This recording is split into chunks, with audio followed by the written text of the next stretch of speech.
Hello and welcome to The Art of Aging, which is part of the Abundant Aging podcast series from United Church Homes. On this show, we look at what it means to age in America and in other places around the world with positive and empowering conversations that challenge, encourage, and inspire everyone everywhere to, as we say, age with abundance. Today, I am so pleased to welcome Laura Carstensen to the show. Laura is professor of psychology at Stanford University, where she is the Fairleigh S. Dickinson Jr. Professor in Public Policy and founding director of the Stanford Center on Longevity. Yes. And her research on the theoretical and empirical study of motivational, cognitive, and emotional aspects of aging has been funded by the National Institute on Aging without interruption for more than 30 years. Man, you're just knocking up the hits, aren't you, Laura? Laura is an elected member of the National Academy of Medicine and the American Academy of Arts and Sciences. She served on the MacArthur Foundation's Research Network on an Aging Society and was a commissioner on the Global Roadmap for Healthy Longevity. Her awards include a Guggenheim Fellowship, the Clymer Award, the Richard Kalish Award for Innovative Research, and Distinguished Mentors Awards from both the Gerontological Society of America and the American Psychological Association. She is, of course, an author. Her book, A Long, Bright Future, Happiness, Health, and Financial Security in an Age of Increased Longevity, available now. Laura received her BS from the University of Rochester and her PhD in clinical psychology from West Virginia University. She holds an honorary doctorate from the, I cannot pronounce it. Cattolico.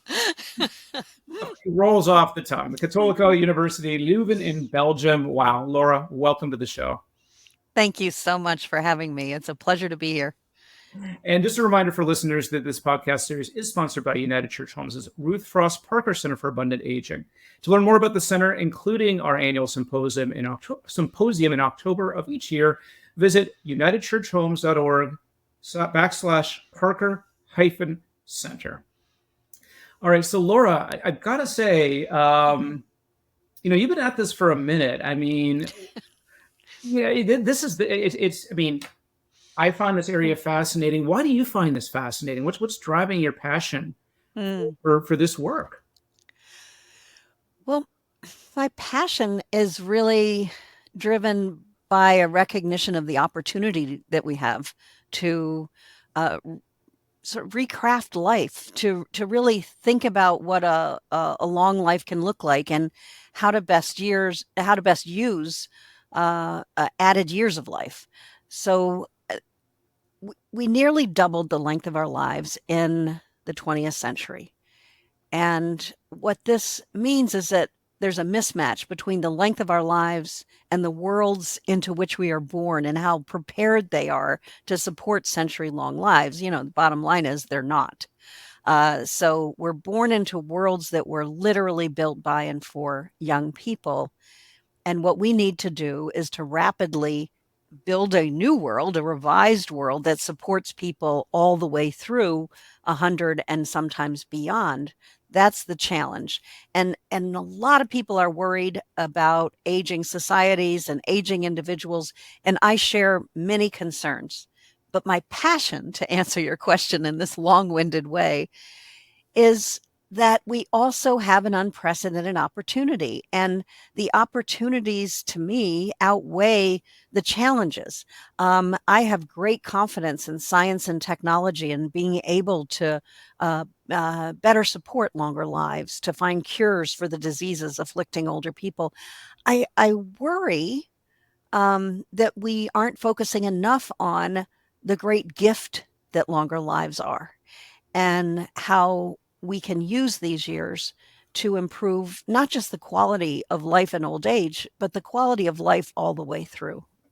Yeah. And so it's this concept of not just having more years, but more healthy years. And so, look, people are worried about things like dementia and Alzheimer's. Right. And I think that the estimate is that if you're age 65 plus, your chances of getting Alzheimer's are 10%.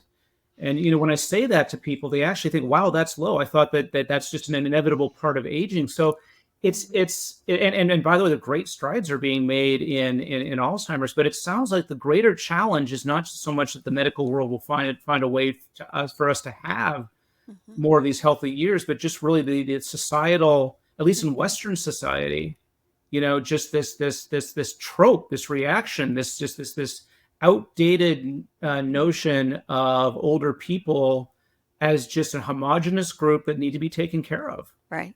Right. And again, this is the greatest danger is we squander the gift, these extra years, instead of making use of them. But people do have a lot of worry and concern. And again, it's well justified. Dementia is a horrible disease that affects not only individuals, but their families. Uh, but as you say, the majority of people will never get it. And, you said 10% of people 65 and older. It's actually 3% between 60 and 70. And then it goes Wow. to something like 5%. The issue is it goes up with age. So where you see higher rates is in people 85 years of age and older. And there the rates are 38%. Now, again, that's nothing any of us should feel easy about, calm about. We should be concerned. On the other hand, that means that 62% of us won't ever get dementia. And so thinking of dementia as the thing that we have, to face as we get older is just inaccurate. And we need to focus on cures for diseases, but we also need to focus on, again, the opportunities that people have with longer, healthy lives. Yeah, yeah, and I think more and more. I mean, I'm really privileged to be in the work that I am now because I've had more opportunities to meet and get to know people who are in their 90s and their hundreds, and the it just seems like society either says when you're there you're just dotty Yeah. or you have to do these extraordinary things to kind of Right. prove that you're still like Right. skydiving and things like that. Right. But Right. I mean, people are. I mean, so when we have this notion of just people Yeah. with their agency, with their desires, with their curiosity, with everything that's kind of just drives them forward, it's just these more years of life. I just think about all the implications it has for just these systemic systems that we have. I mean, Right. let's take work for example. You have this notion of a beginning, middle, and Mhm. end to your career, and Right. then this notion of retirement. But I don't think that's healthy aging. Do you? No, I've been encouraging people lately to retire early and often. That is to stretch out our working lives so that we work more years, but we also take breaks throughout our working lives, sabbaticals, time to retrain, time to try different things, time to just take a break and rest. I think our model of work, again, is built on these lives that are half as long as the ones that we have today. So if life expectancy is 50, you don't have a lot of time to do a lot of different things in your life. You're going to get an education. You're going to find a mate, a partner to live your life with. You might have a couple kids. You're going to work like a dog to support them. And then bingo, you retire and you're dead. I mean, that's the life course. Not a lot of time. So what we can do now is to think of how will we work for 100 years? And that allows us also to relieve ourselves of some of the pressure of saving enough money in a working career of 40 years to not work for another 30, 40 years, 50 years. We that's an enormous challenge, and most people simply can't deal with it. They can't make that challenge. And so if we thought instead about working more and less at different times in our lives, it would also address some of the financial pressure. And how does that work with education, Laura? I mean, if we think about just this, I think everyone's desired path as we live our lives is to do more of the things that we want Yeah. versus more of the things that we have to do. So if we're working, and if we're talking about someone who Mhm. is growing up in a town where there's a single industry, they work in that industry. It has a beginning, middle, and an end. It's kind of tough to sort of say now I have to restart, or restarting hasn't become a habit yet. So how does Yeah. education play a role there? Yeah. Well, we also need to integrate education throughout our lives. Again, if we're going to live to be 100, the idea that we finish our education at 20 doesn't make a lot of sense. And it also clearly doesn't make a lot of sense for working lives because work changes and the demands on us changes. So what we need to do is to find a way to integrate education and work together. But again, think of a life course where you work for 6 months and then you take a month off and you take a course.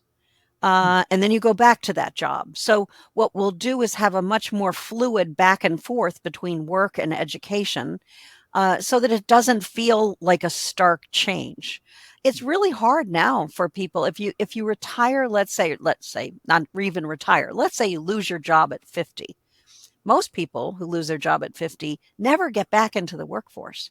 And that's the reflection of a number of different factors like ageism, but also that it's just hard. As you're saying, it's hard to go back and say, now I'm going to start something very different, brand new. But if we were comfortable with learning and changing and revising our jobs throughout our lives, then that would feel much more comfortable to us and much more normal. And it would be better for our brains and our physical health. Yeah, and it's almost like it's even if you choose to evolve yourself in the career that you have now, it's kind of, you sort of become proficient to a certain level. And then maybe if you're working in an organization where you have other people, then you hand that off to the other person. I mean, I think somebody who was a CEO explained this to me once. It's like, yeah, my job is to learn the next thing in this industry and then teach that to my people so they can take it over. And then I go off to learn the next thing. And that's a really hopeful kind of journey, Yeah. Yeah. And that's a really nice model for CEOs. Unfortunately, in most companies, you're the CEO and then it's up and out. Yeah, which is ridiculous for the company. Most of us are not CEOs too, by the way. That's true. This is also true. This is also true. But we do tend to have linear paths through our careers now. And again, I think that would be great if that changed a little bit. So you're getting better and better at one thing. You might shift to a very novel kind of a job or an organization where you're applying some of the expertise you have, but learning something new. And I think that's a great model, again, both for contributions and creativity, as well as cognitive health. Right. People like to say that young people are the creative ones in life. And there's really not any evidence that creativity declines with age. But people believe it does. I would guess, and I don't know studies on this, but my best guess is that the most creative thinking would come from taking your deep expertise that you've been applying in one area and now bring that deep expertise to a related but different kind of a challenge. Yeah. That's where you really just start to see sparks. I totally agree with that. And I just want to give you a sort of an anecdote here is that, we really do embrace human-centered design at United Church Homes. And it's a way of close co-creation with the people you aim to serve. And we started this investigation, or just really trying to win over folks at United Church Homes, by starting this with our residents. So we have these 2-day, what we call these ideathons, where I will offer up like $1,000 grants for the best ideas to enhance resident life in the community. And we'll put people through 2 days of actually, like the first day would be dream in color, wild ideas, how big could they get? And then the second day is really more about reductive thinking, where we start to qualify them under constraints and we improve them. And I'll just give the residents $1,000 and they can go off and have a kigger, or they can actually do the idea, right? but they've come up with wonderful ideas. But I'm just saying, I do that same workshop with comparatively younger people. And the creative energy that I feel, the vibe, it's just the same. It's the same with people in their 90s that it is with it. So that's a very hopeful story, and sort of like supports your thesis of just these opportunities to continue to be a force, and with this cushion of lived experience that I think is going to be a huge untapped resource, right? Right. I'm with you 100%. 100%. Yes. And when we think about just under that model, we're suddenly, I'm wondering, do we then just transcend life stages? Okay, like when you talk about you're talking about the new map of life, but the current map of life is: I'm a baby, I'm a toddler, I'm a child, I'm an adolescent, I am adult, I'm middle aged. Do you see a future where we'll just be adolescents for longer or will be middle aged for longer. I mean, Yeah. what do you think about that? Yeah, there's a lot of thinking we need to do about where to put the 30 extra years we were handed. So far, we tacked them all on at the end, and only old age got longer. I've been asking people for years if you could make any stage in life longer, or you could put added years anywhere you wanted, where would you put them? And no one has ever said, I would make old age longer. But that's what we have done so far. So we have used these years in the least imaginative way possible. And it's a way that puts a lot of strain on societal institutions and families and individuals to prepare for these really long stretches of life. But I like the idea of moving away from stages and using added years so that we have more flexibility. The model that you just described, which clearly is the prevailing model of human development as we go through stages. And the idea of stages, though, is that you never go backwards. You're not a child and then you become a toddler again. You're not middle aged and then you become a young adult. But I think we might want to rethink that so that we use these longer lives to be able to have more flexibility in what we do when. So today you're not expected to be a student when you're 60. Why not? Right. So we could begin to think of those things. An explorer, we think of that as a youthful kind of an exercise. Go trek around the world and see new things and explore places. That you should do in your 20s. Well, why? Yeah. Maybe, but maybe you want to do that in your 60s and do a little of it in your 20s and a little of it later. So I would like us, instead of thinking of a way to come up with a new script that's relatively rigid, to instead say, what are the different routes we could take with this new map of life? And that's it. So, and I'm a terrible interviewer because I should have just asked you at the beginning to just explain what this new map of life is. Ah, thank you. Okay. When we founded the Center on Longevity in 2007, we founded it based on three different divisions. One we called Mind, which included cognition, but also a sense of emotion, a well being, and purpose. One is Mobility, but that was really functional health. And the other is financial security. And we thought these are three legs of a stool. And if we could shore them all up, we'd be good to go. People will do well in old age. I still think there's a lot of truth to that. But what we found in the first, decade of our work was that every time we went to work on a project within one of those areas, it drew on the others. You have a really hard time gaining and sustaining financial security if you're in poor health or if you're cognitively impaired. And if you're cognitively impaired, you're more likely to suffer physically in other ways. So they weren't cleanly divided. And and the reason we had done that early on is we were encouraged by our friends and colleagues around the world and at the university to focus.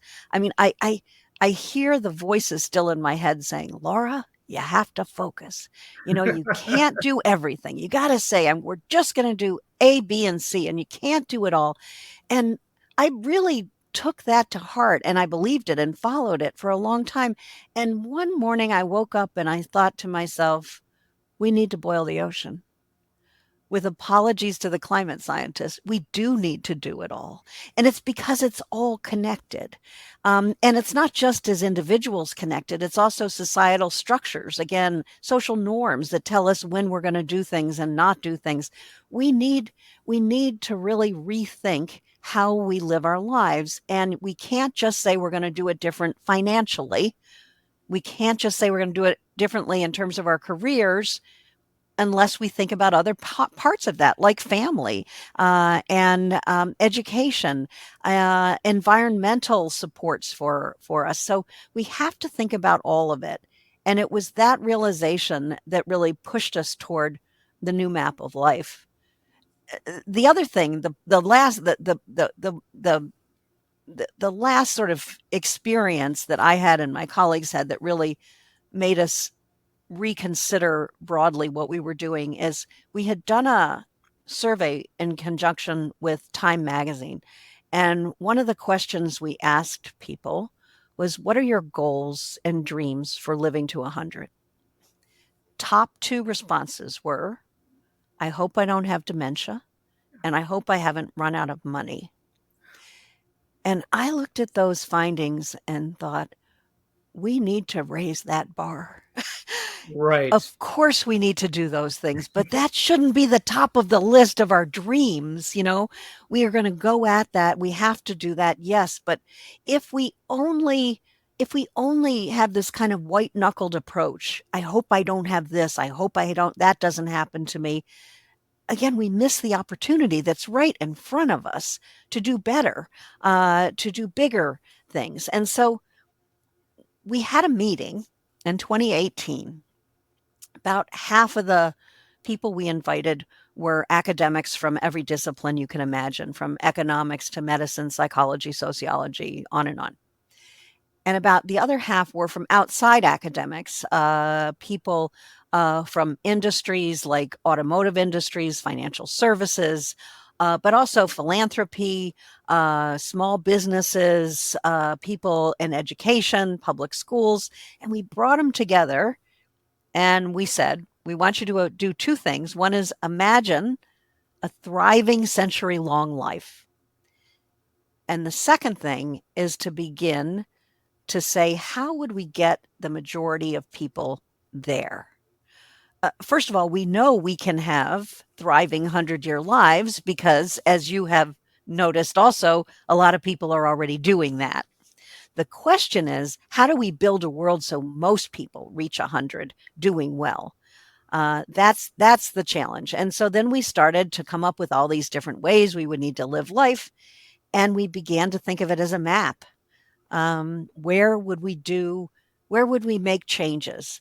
How would we live our lives differently if we were starting from scratch and saying, I want you to map out 100 years versus I want you to map out 50? Because that map of 50 is the map that's still guiding us today, even though we may live to be 100. So that was the idea. And we left this meeting, and I was walking down the stairs from the building where we'd had the meeting and commenting to a friend that it was the most interesting meeting I'd ever been at. And we quickly agreed that if all we did for 2 days was to provide a nice experience for a bunch of relatively privileged people, this was a failure. And so we somehow raised enough money. This was a gift somehow from heaven. We raised enough money to appoint 9 postdoctoral fellows the following year. And they came from 9 areas that were identified in this meeting as parts of life that would need to change. And each one of them did a deep dive report on that domain, from work, education, environmental exposures, things like this. And then we integrated those reports across these very different disciplines and came up with a number of insights that were common sort of across their different analyses. And when we put them together, we began to call it and describe the story of this effort as the new map of life. We are now appointing our 3rd cohort of postdoctoral fellows, and they have been amazingly wonderful. And we're really making headway and finding some solutions for living long lives. I think that's wonderful because, it strikes me that, you are what you're boiling the ocean. I understand. But the thing is, you're starting from a point of certainty. God forbid, something happens to the world. But I mean, one of the most predictive things, I think, outside of climate change, I think the most predictive thing is the age wave. Yeah. Just this place that we've founded ourselves through, that we know for certainty that there will be X number of people moving into 90s and 100s, and that we know that a good proportion of them are just doing their thing, and so we know it's there. But at the same time, and I'm going to sort of quote Bob Kramer, who we've had on the show before, Mm-hmm. and Bob's terrific. He said, you've got people who essentially have no example of people living this way. I mean, Mm-hmm. people in their 90s and hundreds, he said, are genuinely surprised that they have lived as long as they have. Right. And they've sort of taken anything that they can get just because, they're grateful for it, for whatever upbringing. Yeah. And so it just seems that there's just not enough example of people of normalcy into the 90s and hundreds, right? So we have to like really celebrate and highlight just those normal stories, right? Mm-hmm. Absolutely. I tell people they're the pioneers, um, but they didn't sign up for it. People who are in their 90s today didn't have any real reason to think that they were going to make it to 90 because their ancestors didn't make it to 90. And so a lot of people came to old age by surprise. They're surprised they're still around. But current generations can't get away with that surprise anymore. We have some good confidence of what the population will look like in the future, just as you just described. And so we need to begin to plan. Um, there's an economist, Andrew Scott, good friend of mine. He's a wonderful thinker. And he just published a book about aging and longevity. And one of the things he says is it's kind of like listening to the weather report. If you hear that there's a 4% chance of rain, you don't necessarily take an umbrella or your raincoat. You hear it's 20%, and you kind of go, well, maybe I'll hook it over the back of my chair. Maybe I'll remember it, maybe not. When they tell you there's an 80% chance of rain, you bring your raincoat and your umbrella. That's where we are today with longevity. True, it might not happen, it might not rain, but we need to be prepared for much longer lives. Yeah, very well said. And what occurs to me is that with the asset that you build, your body may start to disappoint yourself. You may have limitations. You may sit around with your friends all day and talk about your medical problems because guess what? They're important, and you want to Yeah. you want that emotional support. But it seems to me that we build this very valuable asset in terms of lived experience, and in many non-Western societies, that's recognized and valued as being an elder, and it doesn't seem to be present in Western society. And here we are, by the way, that we are recording this in June of 2024, and it's an election year. And I'm just wondering, just in your research, have you found really the benefits of this experience, like how it may complement, evolve, and just really be an asset to society? And I'll mention this. I'm going to sound self-important because I read The Economist. It's a great journal. Yeah, but there was an article just about this subject, and they were talking about political leadership. If you look at history into, I don't know, like the Spartans or the Romans and all the we hear a lot about the wars because that's what they happened. But it's like, hey, look at all the wars that happened back then, and look at who was leading those societies. They were men, predominantly in their 30s and 40s, that may not have had calm heads, that may have not have built that resilience up. What do you see in terms of lived experience as that asset? Emotional development is one of the most positive aspects of aging. With age, people are slower to anger, more likely to feel grateful, more likely to have deep, rich emotional experiences where you're smiling, but you also have a tear in the eye because you know this won't go on forever. There is a richness to emotional life in advanced years that we don't see in at younger ages. And I think that's because so much of it has to do with perspective.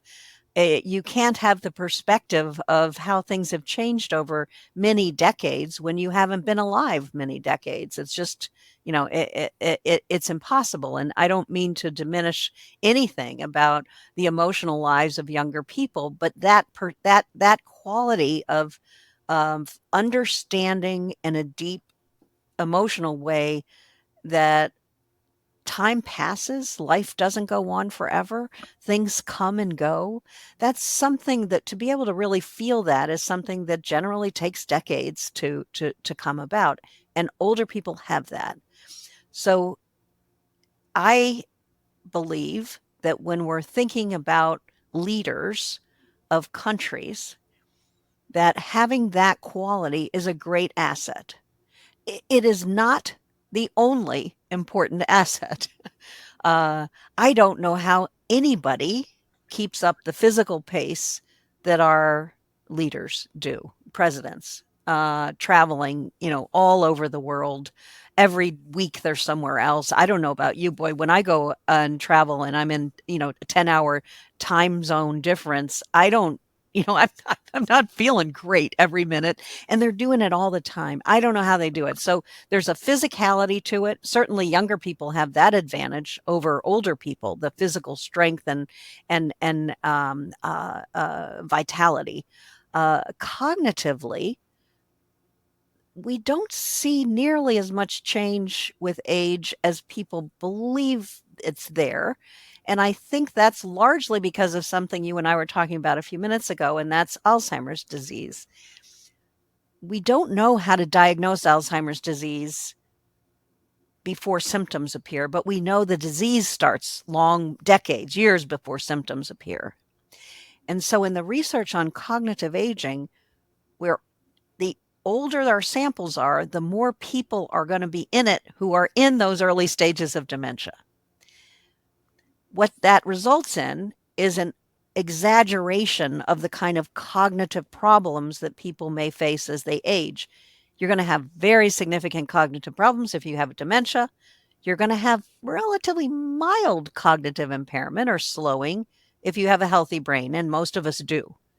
This is a long-winded way of saying I think we're exaggerating cognitive decline, but we do see some changes in cognition, like the speed of processing new information, retrieving words, especially names. I wouldn't remember my name if I didn't see it on a screen half the time. It's like, but the words come to us. They just come later. It's not that we forgot them in some way. It's the retrieval is slower. So that's the cognitive change. And then you have emotional assets. The emotional changes are improvements in emotional stability, emotional balance. So you put those things together, physicality, cognition, and the ability to make wise decisions based largely on experience and perspective and emotion. And what we need to do is to evaluate people individually across all of those areas when we want to elect leaders. It's troublesome for us to say, or troublesome to me when I hear people say we should have an age limit on leadership, because there will be people in their 70s and 80s who should not be serving high pressure, cognitively demanding jobs. But there'll be a lot of them who are as well suited or better suited than anybody else available for the position. So we see tremendous variability or heterogeneity in aging. And the idea that age is going to be the determinative factor is just not supported by data, by evidence. We need to consider individuals when we think about different kinds of leadership positions. Sure. So so I don't know if you knew this, Laura, but we always have our guests ask we always ask them 3 questions about their own personal experience with aging. I assume it's okay to ask you those questions. You may. But first of all, I want to solve everything. I want to solve everything that we just talked about. And so if we try, because there's a lot here in kind of the fabric of what you're describing. By the way, I'm going to pinch myself because I've been using the word fabric too much. I don't know why, but anyway, let's just use it again. Why not? But there's a lot of hope in aging. There's things to look forward to. There's things to, it's not there's not all doom and gloom. And again, it just seems to me that you've outlined a pathway that's very hopeful. But yet we still need to convince people that that's there. So what's stopping? What do we need to do to kind of drive the societal mindset into the right place of just accepting this? And or looking forward? I don't know. I'm botching this up, but hopefully you get a sense of what I mean. Yeah. I think about this a lot, sort of what's the most Yeah. important thing we need to do, and for a lot of my colleagues would say, well, we need to invest in science and technology. I absolutely believe that. But I also believe that the potentials of science and technology today are breathtaking. So I have quite a bit of confidence that we're going to solve a whole lot of the problems we have with our joints and different kinds of diseases and fatigability. We're going to figure that out. I'm confident we will. What worries me more is that our views of aging will be so negative that we won't try hard enough. Yeah. And so Yeah. in some ways, I think what might be most important is to do just what you're doing. And that is talking about different possibilities and telling stories. We we are social creatures, and when the stories that we tell one another are negative, we come to remember those negative stories. We need to begin to have richer stories, a richer set of stories. We don't want to be in denial about problems that many people face on the one hand, but we want to get a representation of the range of it. And we just don't do that very much for aging. And it's back to things you have said. It's this stereotype of what an older person is like. We have a clearer idea about what old people are like, a stereotype, than any other age group. And the very same age group, older people, are more variable than any other age group. So it's just the flip. I like to think, my dad used to say that 6-month-old babies, he thought babies were pretty boring, actually. He thought they were cute, but he said they're all the same, And I started thinking, yeah, we could bring 2 6-month-old babies into the studio and make good predictions about what they could do, what they would like, what would make them cry, what would make them laugh. We could do that. Bring 2 80-year-olds into the studio, all bets are off. Right. What they're like, what they care about, how healthy they are. And so we become increasingly different from one another the older that we get. We need to begin to represent that in our minds so that we have a good sense of who it is we're talking about when we refer to older people. Wow. And very, very well said. And I think the perfect thing to lead us into our 3 questions about your own personal experience with aging. But first, Laura, where can we find you? Where can people learn more about the map of life? Longevity.stanford.edu. And you can also put New Map of Life Fellows into your search engine, and you'll come to us also and get to meet these postdoctoral fellows that I brag about every chance I get. They're terrific, and you can read about them and the work that they're doing. Longevity.stanford.edu. And I bet you some of them would be amazing guests on this show. So hint, hint, Oh, Laura, you start sending them our yes. way. Start sending them our way. Oh, yes. Yes. That would be great. And they'd love it. They'd love it. Okay, so these 3 questions. Okay, here we go. So question number 1, Laura, when you think about how you yourself have aged, what do you think has changed about you or grown with you that you really like about yourself? I'm more comfortable in my own skin. I'm more comfortable with who I am, and that's both faults and strengths, I guess. I spent many years of my life just worrying about I wasn't this way. Was I good enough? Was I kind enough? Was I stern enough? Was I everything? And I was constantly second guessing myself. I was constantly worried about having maybe said the wrong thing or done the wrong thing. And as I've gotten older, I accept myself more, I think, and I am surprised by that. But I know that I'm not good at a lot of things, and I kind of feel better now that I know what they are. And I think I'm pretty good at some things, and so I try to use my time doing the things I'm better at than worse at. That's awesome. what you said before, I remember, I think I actually heard this from like an Ann Landers column or something, where she said, yeah, so somebody wrote in, they said, in your 20s, you're constantly worried about what people think about you. Yeah. And then in your 40s, you don't care about what people are thinking about you. Then in your 60s, you realize they were never even thinking about you at all, you know? That's really true. Yeah. That's really, really true.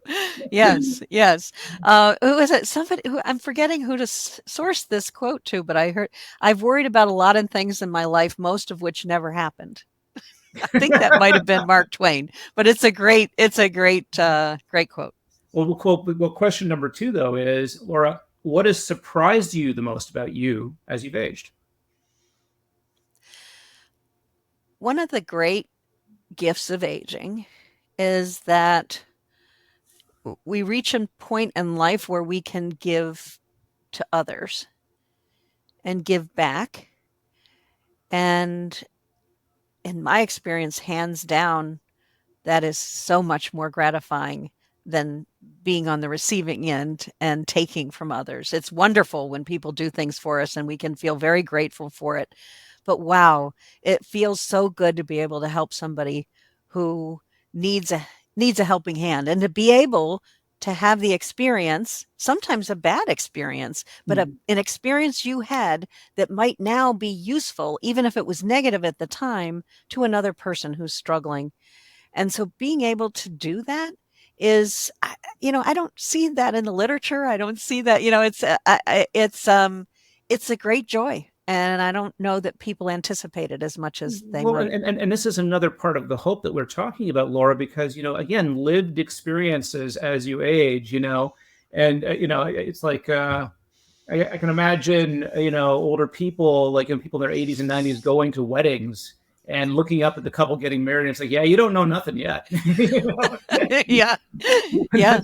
But just being able to Yeah. have that wisdom, I mean, just to bring Yeah. that out into the world and have more of that, and that gratification, I bet you it's a through line with everybody, Yeah. So thank you Yeah. for saying that. Okay, last question for you. Is there someone that you have met or has been in your life that has set a good example for you in aging? Like somebody, like we embrace this concept of abundant life and abundant aging. Is there Mhm. someone that's inspired you to say, oh, that person is aging abundantly. I want to be like that person when I grow up? Well, there's no question that the person in my life that affected me the most was my dad. And he taught me an awful lot about aging. He was a biophysicist, and am, as you've told your listeners, a psychologist. But we were both professors, and we talked a lot about our work. I didn't understand most of what his work was about, but um, but he understood mine, and he would read my papers, and we would talk about aging a lot. And then as he got older, he died when he was 97, and as he got older, he was ever more interested in the literature and what we were finding, and findings about emotion and findings about cognition. And so we talked and talked and talked about aging as scientists who loved each other and cared about each other, both from a personal perspective and the perspective of the literature, and what was that telling us, and what were our hunches and so on. So I learned so much from him that I can't really capture in words what that experience was like. My dad died when he was walking from his study at home, where he was writing a paper for a scientific journal. He was walking from his office to the bathroom upstairs and fell and hit his head and had a slow bleed. And so, but my point is, he was writing a paper at his computer, which was later published. He had papers published posthumously, Yes. but he was incredibly active and productive as a scientist to his last days of life. He even said, as a scientist, I remember talking to him, he thought that the older you got, the better positioned you were to challenge the big assumptions in a field. And he was beginning to think that some of the assumptions in physics were actually wrong.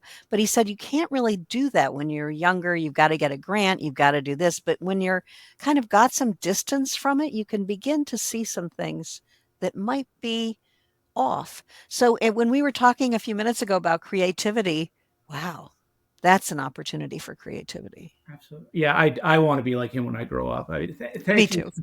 Thank you so much for sharing that story, Laura. And we're just so thankful that you made time to be on the show today. It was just such a terrific conversation. Our guest today, Laura Carstensen, who is the founding director of the Stanford Center on Longevity, talking about the new map of life. Please check that out at longevity.stanford.edu. And most of all, thanks to our listeners. Thank you for tuning in. Thank you for giving your time and listening to this episode of The Art of Aging, which is part of the Abundant Aging podcast series from United Church Homes. And we want to hear from you. What hope do you see in aging? Who is your aging hero? How do you think you will use your more healthy years of life? Talk to us at abundantagingpodcast.com. You can also visit us at the Ruth Frost Parker website, which is unitedchurchhomes.org/Parker-Center. Thank you very much for listening. We'll see you next time.